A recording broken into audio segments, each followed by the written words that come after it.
This video is for educational purpose. Everything you will listen in this video is taken from the internet or any book or any documentary which is available for public. Hello दोस्तों, नमस्कार। स्वागत है आपका हमारे channel crime कहानी में। उम्मीद करता हूँ आप लोग एकदम बढ़िया होंगे। दोस्तों, जिस छोटी सी लड़की को आप अपनी स्क्रीन पर देख पा रहे हैं वो दिसंबर 1968 में गिरफ्तार की जाती है, जब ये लड़की अपने सारे गुनाह कबूल कर लेती है।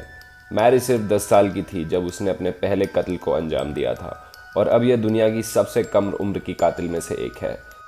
तो दोस्तों, मेरा नाम है सुमित शर्मा और आज हम मैरी वैली केस के बारे में बात करेंगे।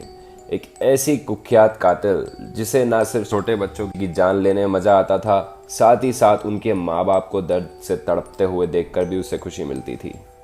मैरी बेले का जन्म मई 26, 1957 में हुआ। मैरी की माँ बेटी एक प्रोस्टिट्यूट थी।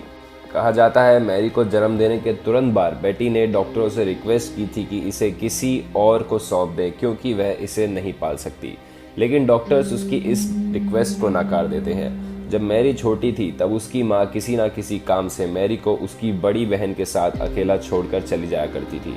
इसी वजह से बचपन से ही मैरी और उसकी माँ के रिश्ते अच्छे नहीं थे। बेटी मैरी को खूब मारती थी और कई बार उसे छोटी सी उम्र में प्रोस्टिट्यूशन का काम करवाती थी। एक बार मैरी की माँ ने मैरी को अपने ही पड़ोसन के घर पर सौंप दिया, लेकिन मैरी की बड़ी बहन अपनी छोटी बहन को बचाकर वापस घर ले आई। इन सभी चीज़ों से धीरे धीरे मैरी के दिमाग की हालत बिगड़ती ही जा रही थी।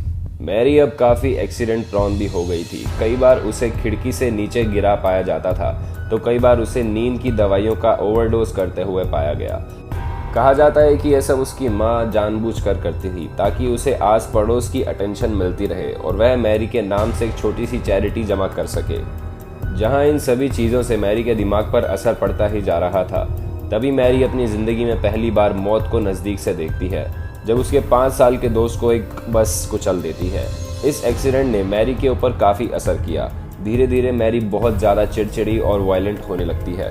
मई 11, 1968 जब मैरी अपने 3 साल के दोस्त के साथ खेल रही थी कि तभी मैरी उसे एक एयर सेंटर से नीचे गिरता हुआ देखती है और उसे काफ़ी ज़्यादा चोट आती है। उस लड़के के माँ बाप को लगता शायद कि एक हादसा होगा, इसलिए वे मैरी से पूछताछ नहीं करते। लेकिन दोस्तों, ये मैरी की पहली शुरुआत थी। इस हादसे के अगले ही दिन मैरी की एक दूसरी फ्रेंड की माँ पुलिस स्टेशन में मैरी के खिलाफ एक कंप्लेंट देती है कि मैरी ने उसकी बेटी का गला दबाने की कोशिश की। जब मैरी की फ्रेंड से पुलिस पूछताछ करती है कि मैरी ने आपका गला कैसे दबाया, तब उसकी फ्रेंड ठीक से कुछ बता नहीं पाती। इसी वजह से मैरी के खिलाफ कोई कंप्लेंट नहीं लिखी जाती।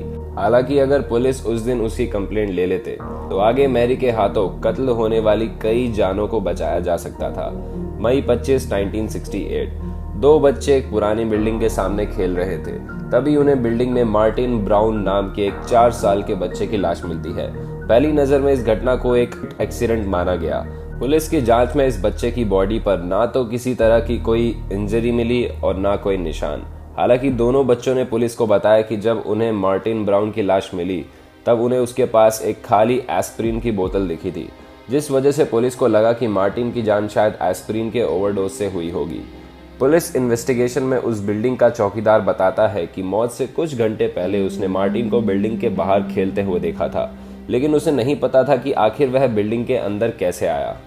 कुछ ही घंटे में इस घटना को देखने के लिए बिल्डिंग के आगे काफ़ी भीड़ जमा हो जाती है और उसी भीड़ में खड़ी थी 2 लड़कियां, मैरी और उसकी फ्रेंड नॉर्मा। अब आपको एक अंदाज़ा तो हो ही गया होगा कि यह कोई एक्सीडेंट नहीं बल्कि एक सोचा समझा मर्डर था। इस हादसे से कुछ ही देर पहले मैरी मार्टिन को कैंडी के लालच में बिल्डिंग के अंदर लेकर जाती है और फिर उसका गला दबा के उसे मार देती है।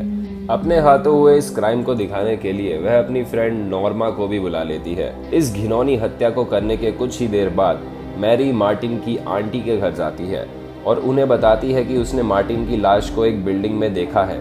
जैसे ही मार्टिन की आंटी इस बात को सुनती है, वह दौड़ते हुए उस बिल्डिंग के पास चली जाती है जहां पहले से ही काफ़ी भीड़ लग चुकी थी। अगले कुछ दिन मैरी बार बार मार्टिन की आंटी के पास जाती है और उनसे पूछताछ कि मार्टिन के माँ बाप अब कैसे हैं और क्या वह मार्टिन को मिस करते हैं, क्या उसकी माँ मार्टिन को याद करके रोती है। यह सारे सवाल मार्टिन की आंटी को अजीब लगने लगते हैं, इसलिए वह मैरी को अपने घर आने से मना कर देती है। हद तो तब हो जाती है जब मैरी मार्टिन के घर जाती है और उसकी माँ से पूछती है कि क्या वह मार्टिन को देख सकती है, मार्टिन की माँ रोते हुए कहती है कि मेरा बेटा मर चुका है। इसके जवाब में मैरी कहती है, हाँ मैं जानती हूँ कि वह मर चुका है, लेकिन मैं उसे उसकी कब्र में देखना चाहती हूँ। यह बात सुनते ही मार्टिन की माँ जोर जोर से रोने लगती है और मैरी को घर से बाहर निकाल देती है। लेकिन अब मार्टिन की माँ को मैरी पर शक होने लगता है। अगले दिन स्कूल में ड्राइंग क्लास के दौरान मैरी एक ड्राइंग बनाती है जिसमें वो खुद को मार्टिन को मारते हुए दिखाती है और साथ ही ड्राइंग में एस्प्रिन की बोतल को भी ड्रॉ करती है। अब मैरी के फ्रेंड्स को भी उस पर शक होने लगता है, लेकिन उसकी टीचर इस बात को यह बोलकर इग्नोर कर देती है कि मैरी और बाकी बच्चे ने मार्टिन की डेथ के बारे में सुना था। शायद इसी वजह से मैरी ने इस ड्राइंग को बनाया होगा। मैरी का कत्ल का सिलसिला यही नहीं थमता। धीरे धीरे मैरी और भी खतरनाक होती जा रही थी। एक बार जब मैरी अपने पड़ोसियों के साथ रास्ते पर जा रही थी, तब वह उसी बिल्डिंग के सामने उंगली दिखाते हुए कहती है कि वह वही बिल्डिंग है जहां मैंने किसी का कत्ल किया था। यह बात सुनते ही उसके पड़ोसी हंसने लगते हैं और इस बात पर ज्यादा ध्यान नहीं देते।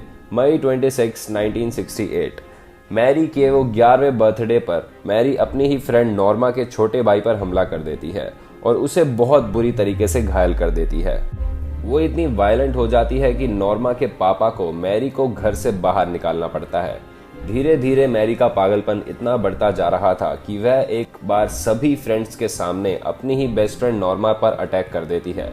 वह उसको नाखून मारने लगती है और उसके मुंह पर लात मार देती है और कहती है कि मैं एक कातिल हूँ और मैं दोबारा भी कत्ल कर सकती हूँ। वहां खड़े सभी लोग जब इस बात को सुनते हैं तो वह हैरान हो जाते हैं। अब लोग मार्टिन ब्राउन की डेथ के इन्वेस्टिगेशन की मांग करने लगते हैं और प्रोटेस्ट करना शुरू कर देते हैं। इस तस्वीर में आप जिन दो लड़कियों को पोस्टर लिए इन्वेस्टिगेशन की मांग करते हुए देख पा रहे हैं, उनमें से एक मैरी खुद है। जी हाँ, सुनने में जितना अजीब लगता है उतना ही हकीकत में भी मैरी नहीं चाहती थी कि लोगों को उस पर किसी भी तरह से शक पैदा हो, इसलिए मार्टिन की इन्वेस्टिगेशन के सभी प्रोटेस्ट में शामिल होती है। इसी बीच पुलिस इन्वेस्टिगेशन में एक नई बात सामने आती है। इन्वेस्टिगेटर बताते हैं कि इस बात के भी काफ़ी चांसेस हैं कि मार्टिन को किसी 10 या 11 साल के बच्चे ने गला दबाकर मारा हो। बच्चे के हाथ काफ़ी कोमल होते हैं, इसी वजह से पहले इन्वेस्टिगेशन में इस बात का पता नहीं चलता। धीरे धीरे जैसे ही नए तथ्य और नई बातें सामने आती जा रही थी, बात साफ हो चुकी थी कि ये कोई एक्सीडेंट नहीं था। पुलिस इन्वेस्टिगेशन में मैरी के स्कूल से कुछ नोटिस बरामद होते हैं जिन पर लिखा हुआ था हमने ही मार्टिन ब्राउन को मारा है, और एक दूसरे नोट में लिखा था कि मैंने ही कत्ल किया है और मैं और भी करूंगी। अब पुलिस इन्वेस्टिगेशन को और तेज कर देती है, लेकिन तब तक बहुत देर हो चुकी होती है। 31 जुलाई 1968 को मैरी और उसकी फ्रेंड नॉर्मा एक और कत्ल को अंजाम देती है। उनका शिकार बनता है ब्रेन नाम का 3 साल का एक बच्चा। मैरी पहले उसे गला घोंटकर मार देती है और उसके बाद ब्लेड की मदद से उसके पेट पर एम लिख देती है और उसकी बॉडी से बुरी तरह से कैंची से निशान बना देती है। अब इसके बाद पुलिस आसपास के सभी बच्चों से पूछताछ शुरू कर देती है। पूछताछ में कई बच्चे मैरी और नॉर्मा पर अपना शक जताते हैं। अब पुलिस बिल्कुल भी समय ना बर्बाद करते हुए मैरी और नॉर्मा को कस्टडी में ले लेती है और उनसे पूछताछ शुरू कर देती है। पूछताछ के दौरान मैरी और नॉर्मा इन्वेस्टिगेटर्स के सभी सवालों के जवाब एक अजीब सी स्माइल करते हुए देते हैं। इस बात से इन्वेस्टिगेटर्स को उन दोनों पर शक होने लगता है, लेकिन उनके शक को हकीकत में मैरी की एक गलती बदल देती है। मैरी इन्वेस्टिगेटर्स को एक झूठी कहानी बना के सुनाने लगती है कि ब्रेन के कत्ल वाले दिन उसने ब्रेन को एक 8 साल के लड़के के साथ घूमते देखा था और उस लड़के के हाथ में कैंची थी। इन्वेस्टिगेटर्स यह सोचने लगते हैं कि ब्रेन की बॉडी पर जो कैंची के निशान थे उसके बारे में तो उन्होंने आम पब्लिक को इन्फॉर्मेशन दी ही नहीं थी, तो मैरी को इस बारे में कैसे पता चला। आगे इन्वेस्टिगेशन के दौरान एक और बात सामने आती है कि जब मैरी को ब्रेन के फ्यूनरल पर देखा गया तो वह वहां बहुत ही ज्यादा खुश नजर आ रही थी और उसके चेहरे पे एक अजीबोगरीब शैतानी हंसी दिखाई दे रही थी। फाइनली नॉर्मा अपना मुंह खोल देती है और सब कुछ सच सच बता देती है कि कैसे उसने खुद मैरी को ये दोनों कत्ल करते हुए देखा और वो खुद भी इनमें शामिल थी। जैसे ही मैरी को इस बारे में पता चलता है, वह सारा ब्लेम नॉर्मा पर डाल देती है और कहती है कि यह सारे कत्ल नॉर्मा ने किए हैं। हालांकि इन दोनों कत्ल में नॉर्मा का ज्यादा हाथ न होने के कारण उसे रिहा कर दिया जाता है, लेकिन 17 दिसंबर 1968 में मैरी को 2 कत्ल के इल्जाम में गिरफ्तार कर लिया जाता है। आगे इन्वेस्टिगेशन में भी यह पता चलता है कि मैरी के दिमाग की हालत बिल्कुल ठीक नहीं है, इसी वजह से उसे पागल करार दे दिया जाता है और साथ ही 12 साल की जेल की सजा होती है। 23 साल की उम्र में मैरी को रिहा कर दिया जाता है। जेल से निकलने के बाद मैरी वापस अपने होम टाउन आ जाती है, लेकिन आसपास के पड़ोसी उसे वहां रहने नहीं देते और मैरी को दूसरी जगह जाना पड़ता है। लेकिन तब तक मैरी एक 4 साल के बच्चे की मां बन चुकी थी। तो दोस्तों, आज मैरी कहाँ है ये बात किसी को नहीं पता। कईयों का मानना है कि वो अभी भी अमेरिका में ही रह रही है। तो दोस्तों, आपको क्या लगता है, क्या इन सभी घटनाओं में मैरी की गलती थी या उसकी माँ की, जो कभी भी अपनी बच्ची का ख्याल ठीक से नहीं रख पाई?